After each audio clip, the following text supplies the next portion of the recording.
Hi friends, ನಮಸ್ತೆ. ನಾನು ಹಾಕಿರೋ ಇವತ್ತಿನ ಥಾಟ್ನ ಓದಿದ್ರಿ ಅಲ್ವಾ? ಅರ್ಥನೂ ಆಗಿದೆ ಅಲ್ಲ? ನಿಮಗೂ ಜೀವನದಲ್ಲಿ ಇದೇ ಥರ ಅನುಭವ ಆಗಿದೆ ಅನಿಸುತ್ತೆ. ಯಾವ್ದಾರು ಅವಕಾಶ ಮಿಸ್ ಮಾಡ್ಕೊಂಡಿದ್ದೀರಾ? ನಾನಂತೂ ಮಿಸ್ ಮಾಡ್ಕೊಂಡಿದ್ದೀನಿ ಫ್ರೆಂಡ್ಸ್. ಓದಿದ್ದೀರಾ? ಆದರೂ ನಾನು ಸಲ ಓದ್ತೀನಿ, ಕೇಳಿಸ್ಕೊಳ್ಳಿ ಫ್ರೆಂಡ್ಸ್. ಒಳ್ಳೆಯ ಅವಕಾಶಗಳು ಪದೇ ಪದೇ ಸಿಗುವುದಿಲ್ಲ. ಸಿಕ್ಕಿದಾಗ ಉಪಯೋಗಿಸುವುದು ಚಾಣಕ್ಷತನ.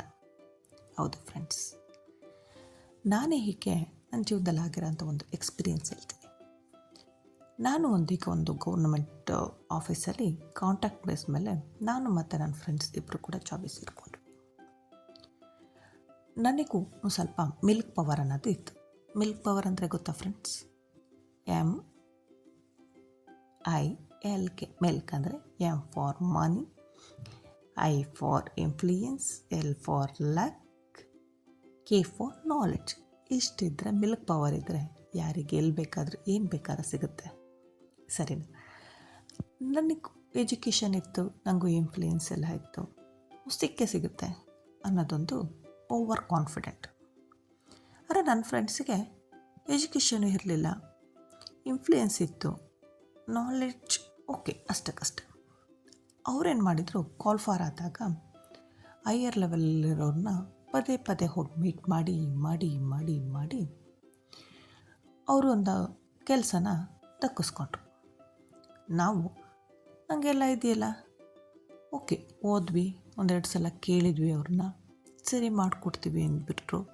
ಮಾಡಿಕೊಡ್ತೀನಿ ಅಂತ ಹೇಳಿದಾರಲ್ಲ, ಕೆಲಸ ಸಿಗುತ್ತೆ ಅನ್ನೋ ಕಾನ್ಫಿಡೆಂಟ್ ಮೇಲೆ ನಾವು ಹೋಗೋದು ಬಿಟ್ವಿ.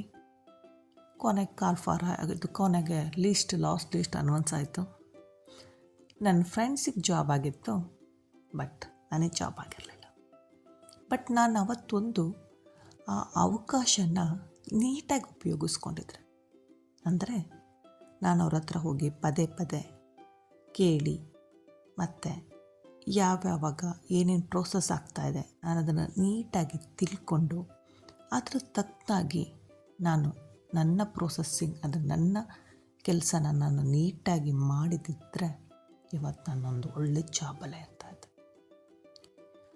ಲಕ್ಷಾನುಗಟ್ಟಲೆ ಸ್ಯಾಲ್ರಿ ಬರೋದು, ಆರಾಮಾಗಿರ್ಬೋದಾಗಿತ್ತು. ಬಟ್ ನಾನು ಅವತ್ತು ಆ ಅವಕಾಶನ ಮಿಸ್ ಮಾಡಿಕೊಂಡೆ. ಇವಾಗ ಯಾವುದೋ ಒಂದು ಸಾಧಾರಣವಾದಂತಹ ಒಂದು ಜಾಬ್, ಅಲ್ಪ ಸ್ವಲ್ಪ ಸ್ಯಾಲ್ರಿ. ಹಾಗೆ ನಿಮ್ಮ ಜೀವನದಲ್ಲೂ ನೀವು ಈ ಥರ ಮಿಸ್ ಮಾಡ್ಕೋಬೇಕು ಫ್ರೆಂಡ್ಸ್. ಸಿಕ್ಕಾಗ ಉಪಯೋಗಿಸ್ಕೊಳ್ಬೇಕು, ಉಪಯೋಗಿಸ್ಕೊಂಡು ಅದನ್ನು ನಮ್ಮ ಜೀವನದ ಅಭಿವೃದ್ಧಿಗೆ ಬಳಸ್ಕೋಬೇಕು. ಆ ಸಮಯ ಮೀರೋದ್ಮೇಲೆ ಕೊರಗೆ ಏನೂ ಪ್ರಯೋಜನ ಇಲ್ಲ. ಇನ್ನೊಂದು ಅವಕಾಶ ಫ್ರೆಂಡ್ಸ್, ಲೆಕ್ಚರಿಂಗ್ ಕಾಲ್ ಆಗಿತ್ತು. ಸರಿ, ನನ್ನ ಜೊತೆಲೇ ನಮ್ಮ ರಿಲೇಷನ್ಸ್ ಇದ್ದರು. ಅವರಂತೂ ಎನಿ ಟೈಮ್ ಓದೋರು ಫ್ರೆಂಡ್ಸ್. ನಾನು ಎದ್ದೇಳುವೆ, ಕಷ್ಟಪಟ್ಟೆದಳುವೆ ಫ್ರೆಂಡ್ಸ್. ಎದ್ದು ಓದಬೇಕು ಅಂತ ಕೂತ್ಕೊಳ್ಳುವೆ. ಓದ್ತಾ ಇರುವೆ, ಚೆನ್ನಾಗಿ ಅಲ್ಲೇ ನಿದ್ದೆ ಬರೋದು. ಅದೇನು ಓದ್ತಾ ಇದ್ರೆ ಲಾಲಿ ಆಡ್ದಂಗೆ ಆಗೋದು ಅನ್ಸುತ್ತೆ ನಮಗಾಗ. ಯಾವುದೇ ಜವಾಬ್ದಾರಿ ಇಲ್ಲ ತಲೆಯಲ್ಲಿ, ಯಾವುದೇ ಚಿಂತೆ ಇಲ್ಲ. ಓದ್ತಾ ಹಾಗೆ ಮಾಡ್ಕೊಂಡಿರುವೆ. ಅವರು ನೀಟಾಗಿ ಆ ಸಮಯನ ಉಪಯೋಗಿಸ್ಕೊಂಡ್ರು, ನೀಟಾಗಿ ಎಕ್ಸಾಮ್ ಬರೆದ್ರು, ಲೆಕ್ಚರಿಂಗ್ ಪೋಸ್ಟ್ ಆಯಿತು. ನಾವು ಏನನ್ನು ಓದಿದ್ದೀನಿ, ಯಾಕೋ ಇಷ್ಟೊಂದು ನಾನು ಬೆಳಗ್ಗೆ ಅಷ್ಟೊತ್ತಿಗೆ ಎದ್ದು ಓದ್ತಾ ಇದ್ದೆ, ನನಗೆ ಸಿಗಲೇ ಇಲ್ಲ ಅಂತ ಅನ್ಕೋತಾ ಇದ್ದೆ. ಬಟ್ ಅರ್ಥ ಆಯಿತು, ನಾನು ಆ ಸಮಯ ಸರಿಯಾಗಿ ಉಪಯೋಗಿಸ್ಕೊಳ್ಳಿಲ್ಲ. ಎದ್ದೇಳ್ತಾ ಇದ್ದೆ ಅವ್ರಂಗೆ, ನಿಜ. ಬಟ್ ನನ್ನ ಶ್ರಮ ಆಗ್ತಿರಲಿಲ್ಲ, ಓದ್ತಾ ಇರಲಿಲ್ಲ. ಒಂದು ಪೇಜ್ ಓದ ತಕ್ಷಣ ನಿದ್ದೆ ಬರೋದು, ಮಲ್ಕೊಳ್ಳೋ, ಬೆಳಕಾಗಿರೋದು. ನಾನು ಇಷ್ಟೊತ್ತಿಗೆ ಎದ್ದು ಓದಿದ್ದಲ್ವ, ಅದಕ್ಕೆ ಸ್ಟ್ರೈನ್ ಆಗಿದೆ ಅಂದ್ಕೊಳ್ಳೋದು, ಸುಮ್ಮನೆ ಆಗೋದು. ಅಲ್ಲೊಂದು ಚಾನ್ಸ್ ಮಿಸ್ ಆಯ್ತು ನನ್ನ ಲೈಫಲ್ಲಿ.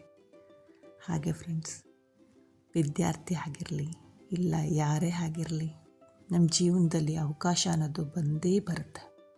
ಅದನ್ನು ನಾವು ಮಿಸ್ ಮಾಡಿಕೊಂಡ್ರೆ ನಿಜ ನಾವು ಮತ್ತೆ ಅಂಥ ಅವಕಾಶ ನಮಗೆ ಸಿಗೋದಿಲ್ಲ. ನಾನು ಲೈಫಲ್ಲಿ ಮುಂದೆ ಬರೋಕ್ಕೂ ಕೂಡ ಆಗಲ್ಲ. ಇದು ನನ್ನ ಜೀವನದ ಅನುಭವ ಫ್ರೆಂಡ್ಸ್. ನಿಮಗೂ ಆಗಿರುತ್ತೆ ಅಂತ ಅಂದ್ಕೊಂಡಿದ್ದೀನಿ. ಪ್ಲೀಸ್ ಯಾರಿಗೆ ಅವಕಾಶ ಸಿಕ್ಕಿದ್ರೂ ಅದನ್ನು ಮಿಸ್ ಮಾಡ್ದಲ್ಲ ಯೂಸ್ ಮಾಡಿಕೊಂಡು ಲೈಫಲ್ಲಿ ಮುಂದೆ ಬನ್ನಿ. Thank you for watching.